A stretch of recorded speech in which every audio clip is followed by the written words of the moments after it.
At the same time, AI sovereignty is emerging as a key policy priority for nations worldwide.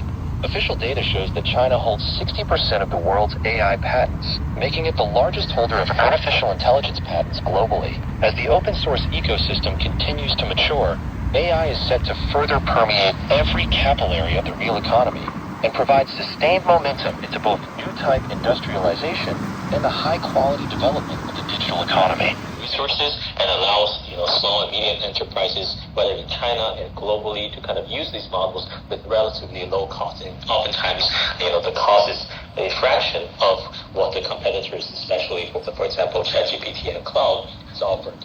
And also, I think the second factor is the ability to have more control with the open weight models, because these open weight models can be downloaded, they can be adapted and operated on locally, especially for companies' own infrastructure. So this is especially going to matter because businesses, they have concern about their data privacy, their customization, and also in terms of not paying too much for the API prices if the prices for tokens surge. So I think these advantages are uniquely provided by the open source or open weight models that Chinese companies are offering.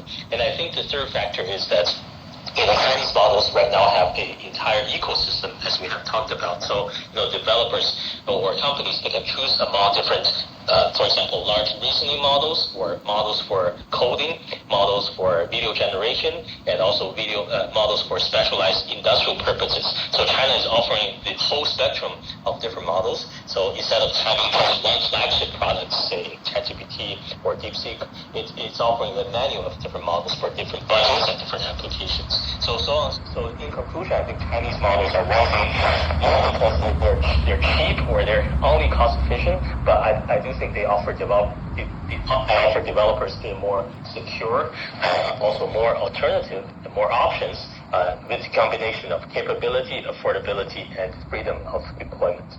Yeah, so I think when we talk about the influence of AI models, I think simply looking at, for example, whose model is the best or the cleverest or has the so-called highest benchmark score is not sufficient. So, for example, a lot of Chinese models may not be leading in the leaderboards, especially when it comes to the reasoning capacity. But I think with the advantages of the open weight model that we just mentioned, a lot of models are downloaded and deployed locally, and actually we could have a large amount of infrastructure surrounding AI actually being built using Chinese models.